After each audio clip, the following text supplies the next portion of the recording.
Have you had a run-in with Mr. Tall, Dark, and Stinky? Well, if so, you know we want to hear about it. So go on, send me an email. You can email me at contact@buckeyebigfoot.com. Hello there, and welcome to Buckeye Bigfoot, where we recount true Bigfoot encounters sent in from all over the globe. Now tonight we have some listener comments left on some videos. Then we have a terrifying day in the woods for a mother and her son in North Carolina. Then we have a man who says he dealt with a baby Sasquatch that not only wanted his fish, but then tried to follow him back to his camp. So if you're ready for these encounters, go grab your snackage, saddle up, and let's head on down the trail into Sasquatch Valley. Are you ready? Yeah, me too. Let's go.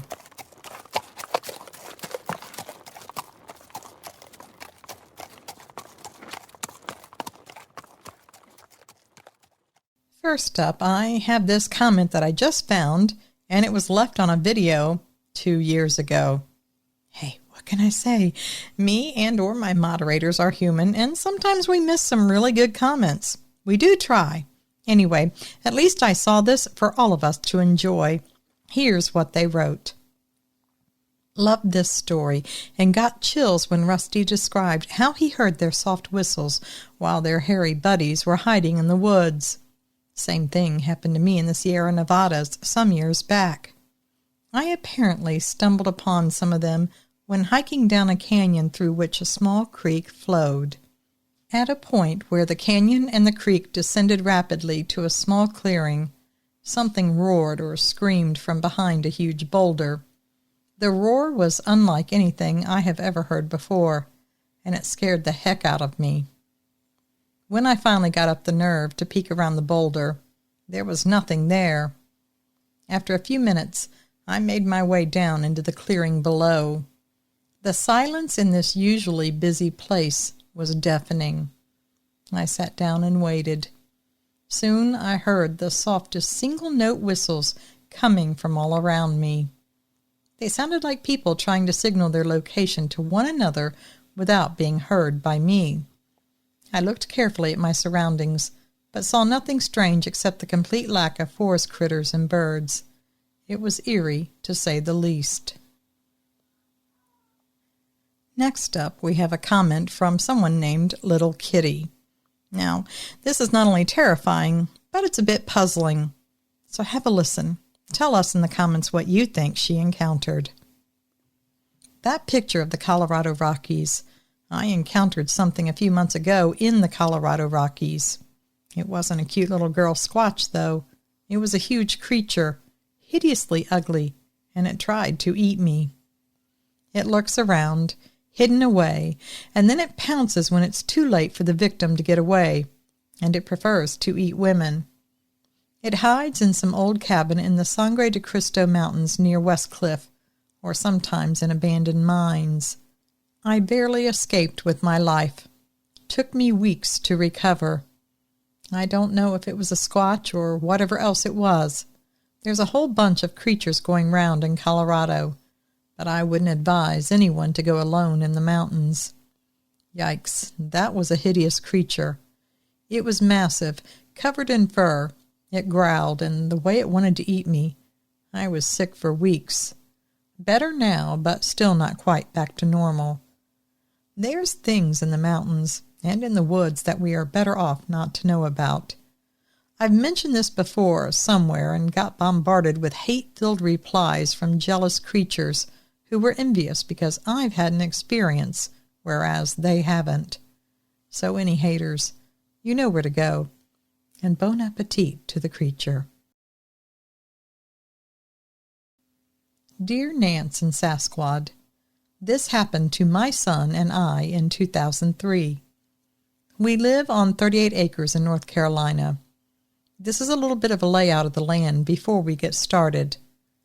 Beside of our home, there are 2 fields. Then on the back side of them, down in the hollow, there's a creek. My son and I always enjoyed going on what we called our little adventures, just getting out and enjoying nature. One day, we decided to go for one of those adventures. He was riding his bike, which he left propped up on the tree that had a deer stand built in it, about 9 to 10 feet up. I was walking. We were enjoying ourselves. We got down to the creek through a game trail which had been cleaned out to make it a little wider, so we can get to the creek to get water if we have bad weather and no power, which we've had to do on occasion. We started walking up and down the creek, seeing what kind of animal prints we could find. There were rabbits, deer, some that looked canine, which could be dogs or coyotes, and there were fox, all the usual suspects. We then picked up little rocks, throwing them in the water. We took off our shoes, got in, and started splashing around, walking through the creek, turning over bigger rocks, trying to see crawdads like we have done before. When we got out of the water, we sat on a big rock that was middle ways down the creek, and we waited a little while till our feet were dry. Then we put our shoes back on and began just walking and looking at the trees. All of a sudden, we didn't hear any birds. We didn't see any squirrels. We didn't hear anything. Everything went quiet. At this time, I really don't know what it was. Maybe it was Mother's intuition. But I just knew something didn't feel right. I knew we needed to go ahead and be making our way out of the bottoms and getting back up to the house. I told my son, "Come on, let's try to make our way back home. It's time to cook dinner." He then looked at me and said, "Mama, you feel it too?" I asked him, "What do you feel?" He said, "Like there's somebody watching us." I simply replied, "No, it's just time to go." Well, that wasn't the truth. I was scared. I felt like somebody was watching us too, and that we needed to leave. I just did not want him to be afraid and to take off running. We started walking back up the creek, making our way back to the game trail. I tried to keep him and, honestly, myself calm by talking about how much fun it is on our little outings. We were halfway up the trail. I was finally breathing a sigh of relief. I began to hear leaves crunching, as if something very heavy was walking on them. 2 feet walking, not 4. Then branches snapping. We were a little over halfway through the game trail when we heard a roar and what sounded like trees being knocked down by an excavator. My son looked at me with total fear and confusion. I told him, "Go, just go, run. Don't look back." And he did. He got to his bicycle, jumped on, and took off. Meanwhile, I'm trying not to run, but I'm still hearing trees that sound like they are being uprooted, and footfalls along with, well, I'm not sure how to describe it, other than extremely loud, deep breathing. Whatever was behind me had huge lungs to be able to not only do the roar, but breathe so loudly I could hear it clearly. After breaking through the trees, I didn't care what my daddy had ever said about "don't run." I ran without stopping until I made it to our home, the whole time watching my son pedal like the devil himself was after us. We didn't see anything. None of the black bears that I've ever seen here could make those noises, so I have no idea what it could have been other than a Bigfoot. I told my husband about everything that happened. My son told him too. He wanted to see if there was any damage that he could see for himself. A couple of days later was the weekend, and he was off work, so he grabbed a gun. We loaded up in the Bronco and went to look. We got on the trail, and at first we saw no damage. The closer we got to the creek, we could see trees that had been pushed over. Some had even been thrown into the creek. No footprints other than the normal could be seen. My son is now 30, and he remembers it to this day. This encounter did not take away our love of nature or adventure. I'm so grateful my son still enjoys being in the woods. I listen to you every day, especially at night. Thank you for giving us a safe place to share our encounters. My son has other encounters if you and the Sasquatch would like them. You can use my name. Thank you, Michelle M. And Michelle, I've said it before and I'll say it again. You never need to ask. If you have other encounters, you know we want to hear them. So go on, send them in. We'll be happy to read them. I'm a guy who likes to fish. Always have been since my dad taught me when I was just a little kid. I live in Vancouver now as an adult. I live in a real house, and before I retired, I had a real job and all that comes with those things. This is the polar opposite of how I grew up. My parents were kind of the hippie type. We seriously lived off-grid up in Alberta. I only include that information so you know. I'm no stranger to things that roam wild in Canada, and I am the kind of person who functions better than fine in environments where there is no electricity. Now, the best thing about being retired is I do what I want when I want. And one week I wanted to go fishing and to spend some time in the beautiful land that is Canada. So I packed up and headed up to Lillooet Lake for some fishing and camping. Now, while there, I caught enough trout every day to feed me that night. My camp was set up at Driftwood Bay. For fishing, I had found a spot north of Driftwood on the shore that had really good fishing. The shore was rocky, and I had a wall of green forest to my back. And most days, no one else came up that way. In a word, it was pure heaven. On my fourth day, I heard stones tumble, and they were being moved around behind my back. It sounded like someone was walking on the rocky shore. I really hoped they didn't want to stop and chat. I go up there to get away from people, not to make small talk. I then heard the footsteps come down slow. Then they sounded like they were making a straight beeline for me and picked up their pace. I was annoyed, and I was determined to do no more than nod or mumble back if they tried to talk to me. They were coming right at me. I could hear it. Then all of a sudden they stopped behind me. It was close enough to make it weird, like they were waiting for me to turn around and acknowledge them, or maybe they were waiting to clear their throat to get my attention. I waited 5, 6, maybe 7 seconds, and I was really getting annoyed, but I did not turn around. Yeah, I'm that unfriendly guy out there. So finally, I decided I was going to have to look behind me, if only because I was starting to get a little skeeved out, because someone had walked up right behind me and was just standing there. That's really not a good thing. Maybe they were even more unfriendly than I was. I needed to find out. I was turning to my right to look backwards when a blurry darkness suddenly plopped itself down to the left of me. Before I turned and got a real look at it, I just had the feeling that a bear cub had wandered up on me. But I knew from the size I glimpsed it wasn't an adult bear.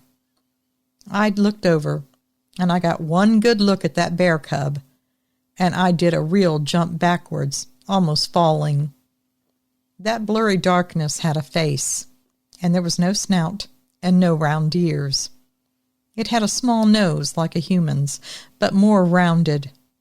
Its eyes were dark and set back deep into its head, and the eyes were all dark. I was close enough to see there were no whites at all. It was covered in black hair everywhere except parts of its face. Later on, I would see the bottom of its feet and the palms of its hands, and they had the same dark charcoal-colored leather that I saw on the face. Its size? Well, it was very small. I'd say it was about the size of a 3 or 4-year-old human child.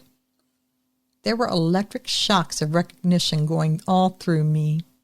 I knew this was no bear cub.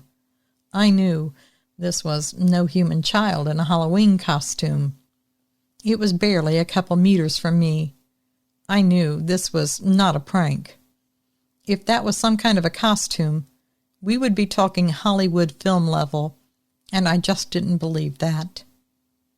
The next thing that ran through my head was the thought that I think this is a Sasquatch of some kind, and it's a young one. Then I thought, like bear cubs and mama bears, I figured its mama couldn't be too far away, and if so, I had my life on the line. This little Sasquatch had plopped down on the rocks next to me, and it was looking at me like I was supposed to do something. It looked back to the water and then back to me several times. Then it was pointing. I had a metal chain stringer that was staked down with 2 trout on the line. That's what it was looking at and pointing at. I was in absolute shock. It must have seen me catch those fish and put them on the stringer. You couldn't have known it otherwise. This baby Sasquatch was technically as cute as you might imagine, just as most young baby animals are, with big eyes and soft faces. But all I could think of was getting as far away from it as possible. I did not want to be near that little Sasquatch when its mama, or worse, its papa, walked out of the trees behind us.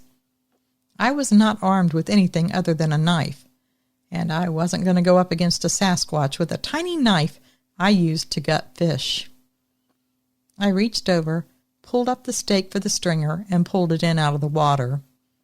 My plan was to give this Sasquatch the fish, and it would be distracted, and I could get the heck out of there. I unhooked the 2 trout, which was kind of hard at first, because for some reason my old fingers did not want to work. I tossed the fish over to the baby Sasquatch, hurriedly picked up what few things I could reach, and I made quick tracks out of there. I heard it growling or purring as it started to eat. I don't know which, but it sounded happy. Maybe not. My wife once fostered some kittens, and one had food issues and would growl while it ate if any other kittens came near. That baby Sasquatch sounded just like that. I went as fast as I could, which isn't saying a lot seeing as I'm in my 70s. When I finally slowed down, I took a moment and leaned up against a tree to get my breath and to have a listen to my old ticker, just making sure I wasn't about to have a heart attack. The old ticker sounded fine, and when it steadied a little bit, I decided I needed to keep moving. But then I heard a sound that chilled my blood. There was a little tiny whistle, and the sound of little bitty feet slapping along behind me. It had followed me.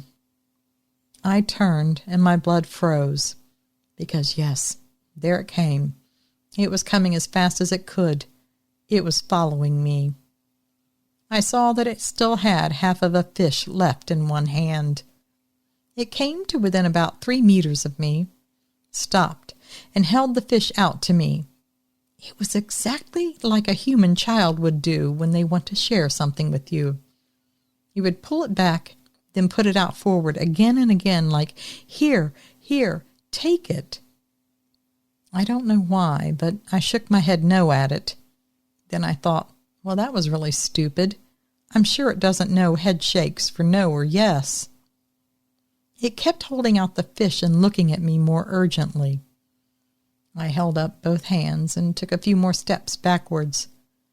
Its dark eyes stayed fixed on me. And then my stomach was flipping over itself. It started to change. The facial expression, I mean. I said something to it like, "Go away," or something like that. I didn't want it following me. I was backing up, and I was also looking around and behind the baby Squatch. I was looking continually for that parental Sasquatch unit to come and deliver a world of hurt on me. But I didn't see one. But then again, I was literally looking for one of the world's best hidden creatures, the actual champ of hide-and-seek. So I figured, well, just because I didn't see it, didn't mean it wasn't there. When I tried to talk to the baby Squatch, it made a strange sound. It wasn't a chatter or a squeaking sound. I really have no words for it, and I did search around online for some kind of description, but nothing fits. It's unlike anything I've ever heard. but I am convinced it was trying to say something to me. It took a few more steps towards me, and I took a few more stumbles backwards. It looked like it was getting angry at me. Maybe it wanted more fish. I really didn't know. This pattern repeated, a few more steps backwards on my part, and a few more steps forward on its part. And the whole time its face was changing from happy baby squatch with cute round eyes to an unhappy baby squatch that wasn't getting its way. And I'll say it again, it was behaving exactly the way a bratty human child would behave when they don't get their way about something. They go from being cute to turning into absolute holy terrors. Then it opened its mouth, and it did a strange hissing sound mixed with a low vocal humming from its throat. I could see it was mad. I hadn't been wrong about its features changing. What I had done to make it angry, if it was me at all that made it angry, I really didn't know, other than not have more fish, and I was trying to get away from it. When it opened its mouth and hissed at me, the way its leathery face wrinkled up, and the way the eyes narrowed, made it look like a terrifying, vicious animal. That face changed quickly, and it twisted into something that I would never have guessed was the little baby Sasquatch I had first met. As fast as it had moved to follow me, and with me in less than great shape and less than a great heart, I knew it was unlikely I could ever outrun it, no matter how close camp was. I think I was babbling to it, just talking and talking to it as I backed up. I remember I had my hands held out, I guess in what you might call a defensive position with my palms facing the squatch. Every step I took, it was taking one or two closer to me. Then all of a sudden, it stopped. The baby Sasquatch cocked its head like it was listening to something. I stopped talking. And then I heard it. There was a very strong whistling sound from somewhere not too far away.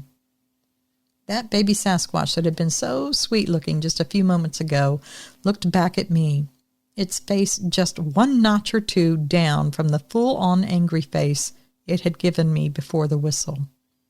It was huffing and breathing deep. It was looking at me like it was trying to decide something. Then it suddenly let out a whistle that hurt my ears. All I could think of was, oh crap, it just called its mama or its papa into this location, and I'm a goner. When it finished its whistle, which lasted about 3 or 4 seconds, it threw me one last malevolent look. Then it ran back into the forest away from me. Just as it did, there came a whistle from closer by, from the direction the young Sasquatch had ran. It was like a weird game of Marco Polo. I got myself back to camp on legs that I wasn't too sure were going to make it. I packed up quickly, and I got out of there.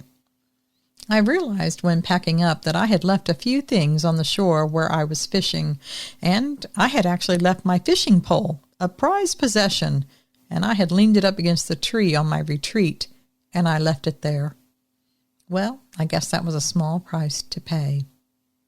The one thing I want to stress here is that baby Sasquatch looked as cute as any baby animal I have ever seen in my life. And then it turned in a second. What made it turn, I still can't be sure. And it followed me for a reason. I think maybe it just wanted more fish, but I'll never know. And truthfully, I hope I never have a second run-in with one to find out. I'm telling you this because if you happen to meet a young, cutesy Sasquatch, don't trust it. Don't even think about it. I've often wondered if maybe adult Sasquatch don't use the young ones to lure us humans in, especially maybe other young human children who think maybe they found a neat new playmate. I just want you to know, no matter how young, they can be very dangerous. I saw that baby Sasquatch bite through an entire trout and start chewing. The teeth I saw when it hissed, they were blocky, but they were strong. They're sweet enough looking to tempt anyone, all right. But believe me, don't you dare trust them. Thank you. Signed, Bob R., Vancouver, British Columbia, Canada. All right, my Sasquatch. Well, there you have it. Another episode of Great Encounters. Thank you, everyone that left the comments and took the time to send those emails in. Otherwise, folks, I don't have a lot more chit-chat for you tonight. I just want to remind you to mark your calendars for next Friday, April 11th.